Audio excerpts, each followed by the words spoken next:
Tuhan bersamamu.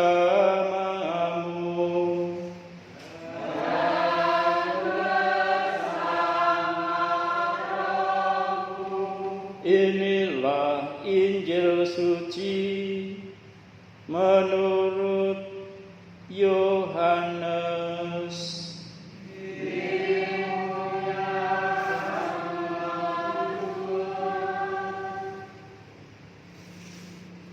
Sekali peristiwa, Yesus bersabda kepada Nikodemus,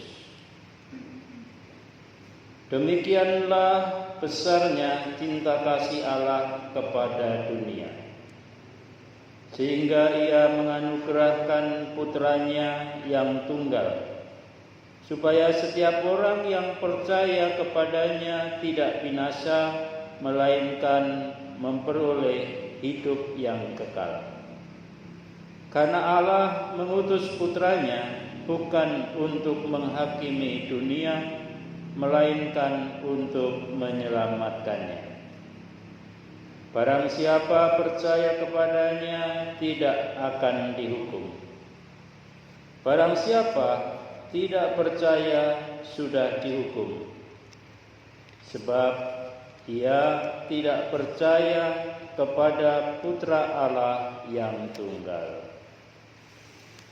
Demikianlah sabda Tuhan. Terpujilah Kristus. Saudara-saudari yang terkasih, Kristus yang tersalib telah mewahyukan kepada kita siapakah Tuhan itu sebenarnya. Sepanjang sejarah keselamatan telah berkali-kali Tuhan mewahyukan dirinya, tetapi semuanya itu masih merupakan persiapan. Hanya Kristuslah Putra Tunggalnya yang dapat mengajar kita bahwa Allah itu Bapa kita, dan Roh yang dicurahkan kepada kita serta tinggal pada kita selalu berbicara di dalam hati kita.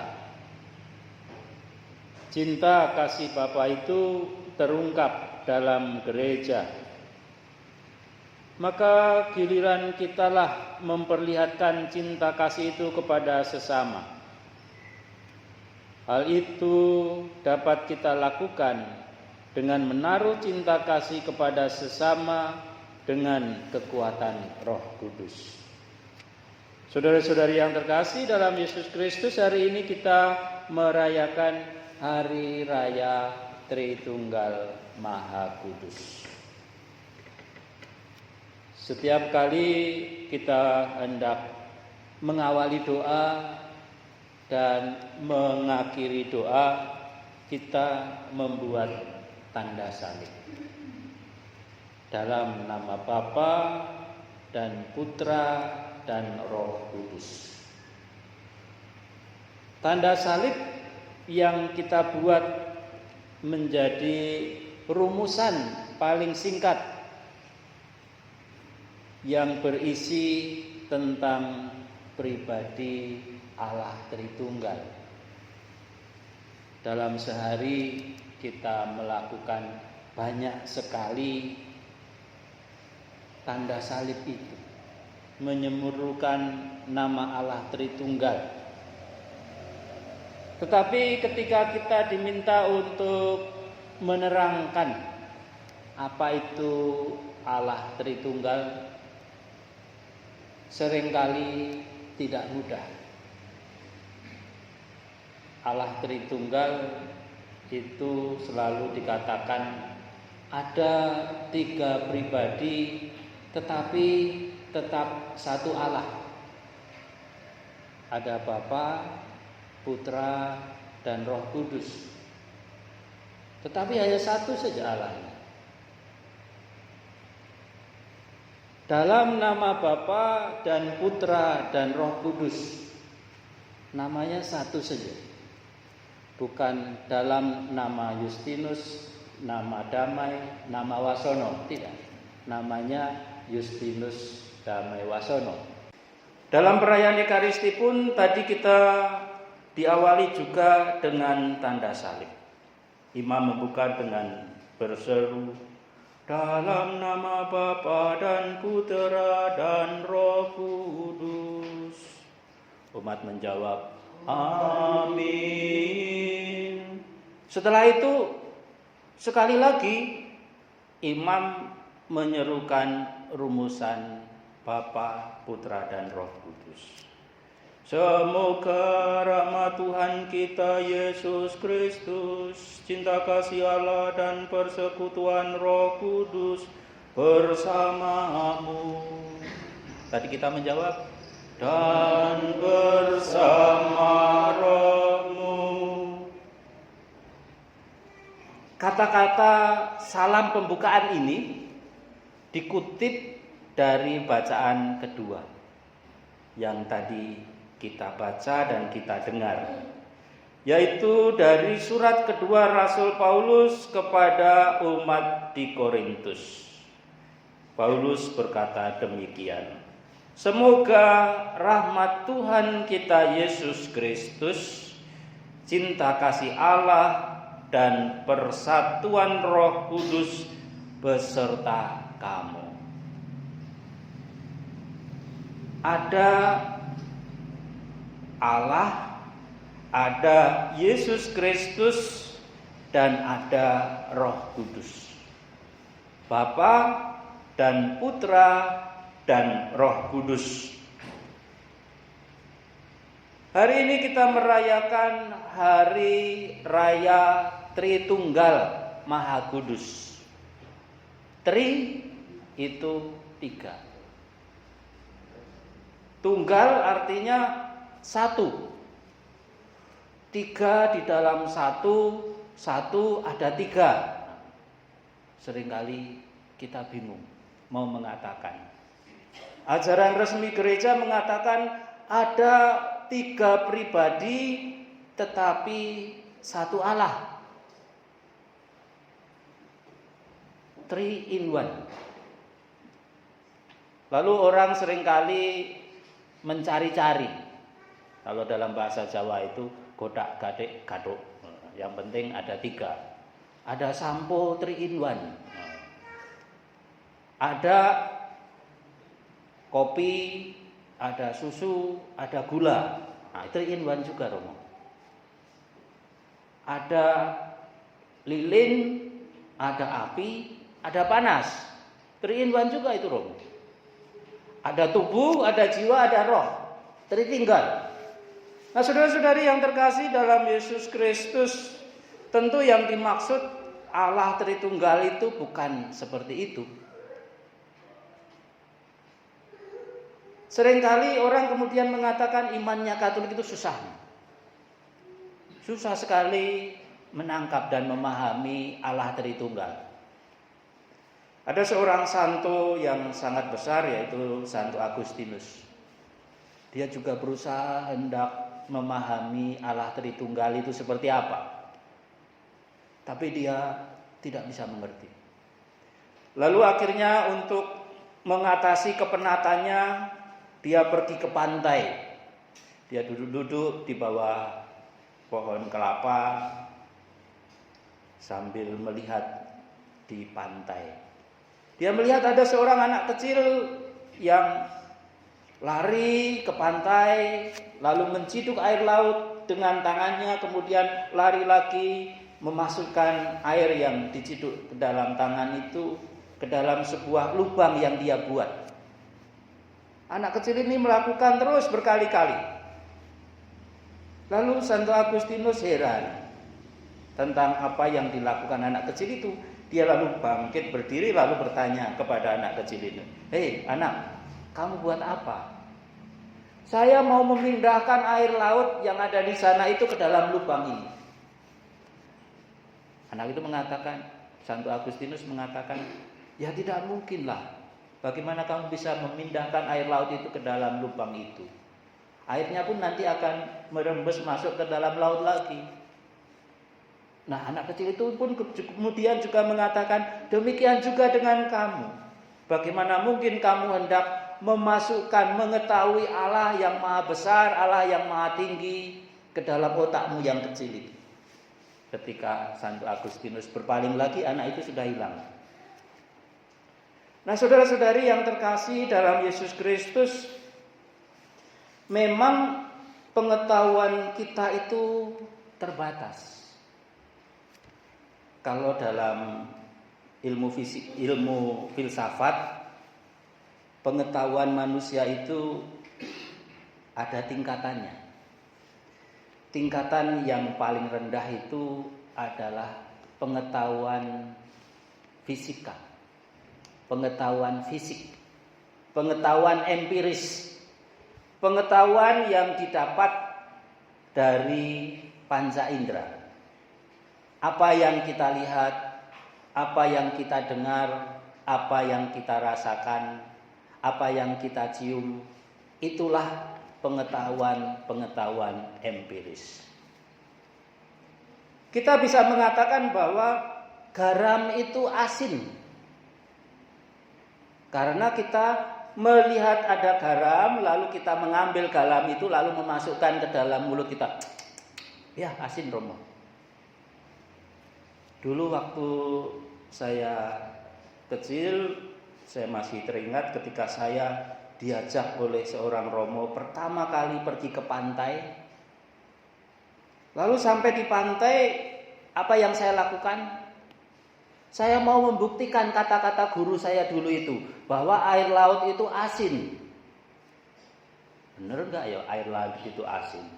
Maka ketika diajak ke pantai, saya langsung lari ke laut, lalu saya mencicipi air laut itu. Ternyata memang benar-benar asin.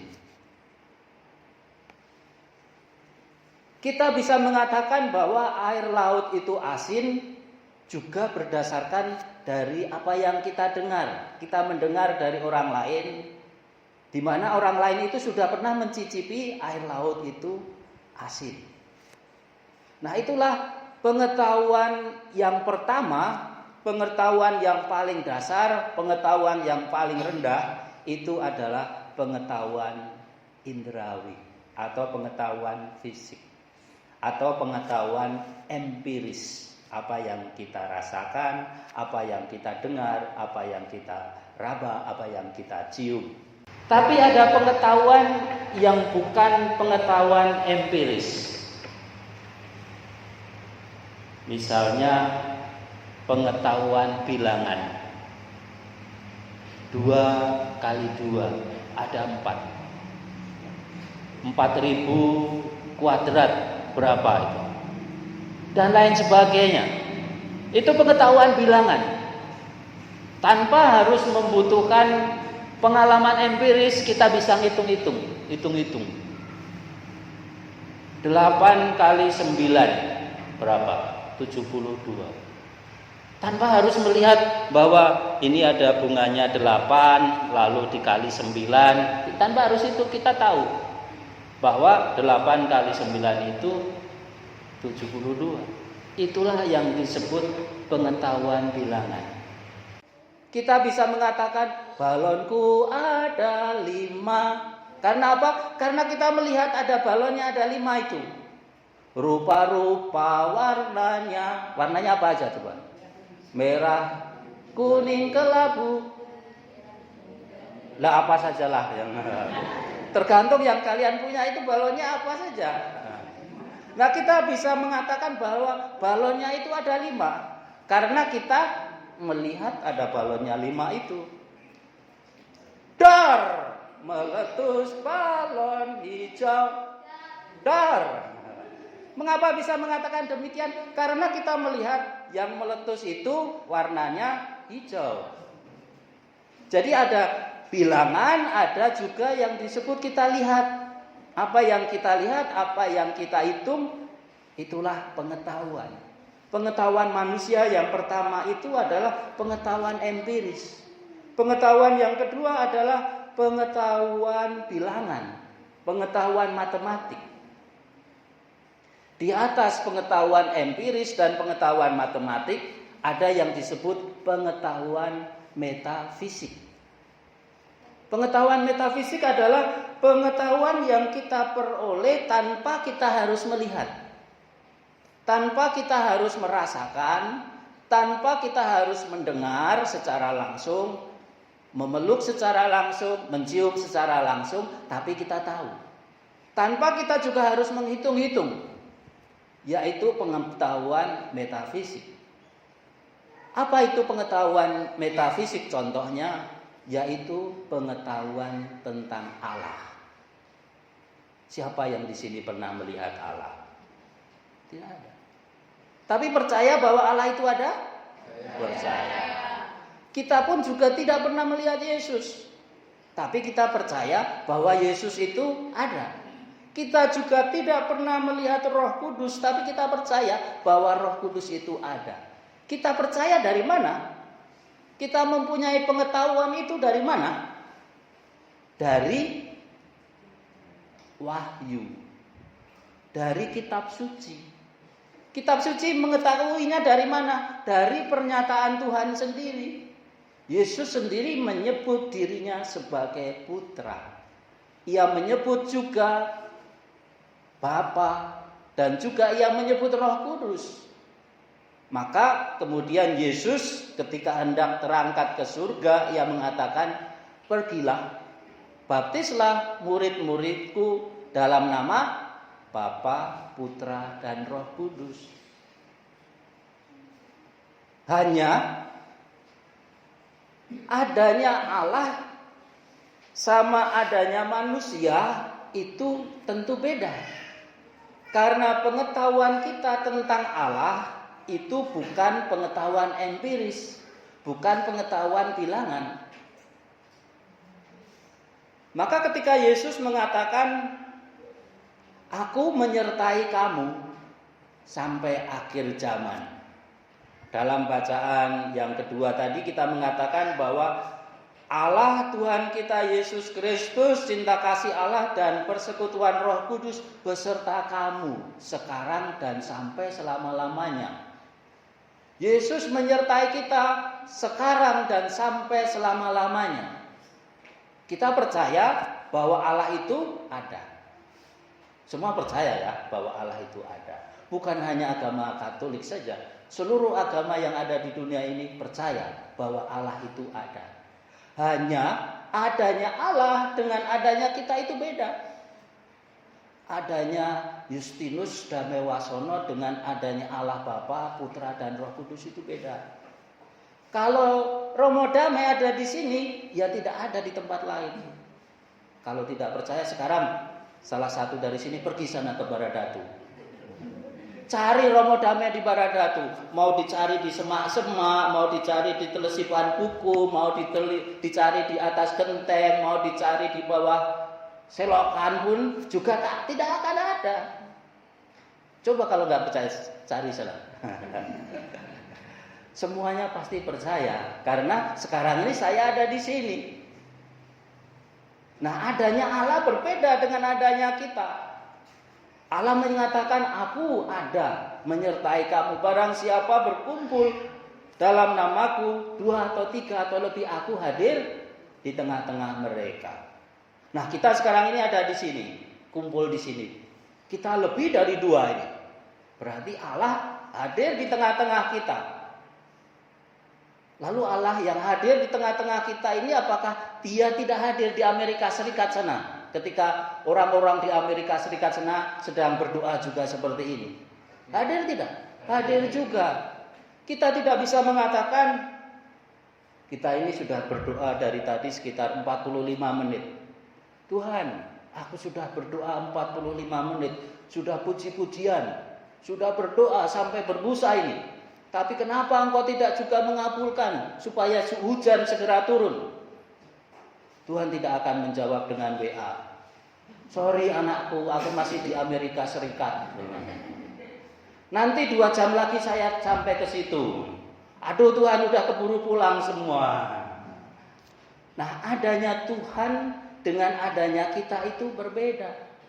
Karena adanya Tuhan itu dia tidak dimulai dan tidak diakhiri. Berbeda dengan adanya kita. Adanya Damewasono itu sebelum tahun 77 dia belum ada. Tahun 1976 itu belum ada. Belum ada. Mau dicari dimanapun juga nggak ada. Tapi adanya Damewasono itu setelah tahun 77 itu baru ada Damewasono di sini.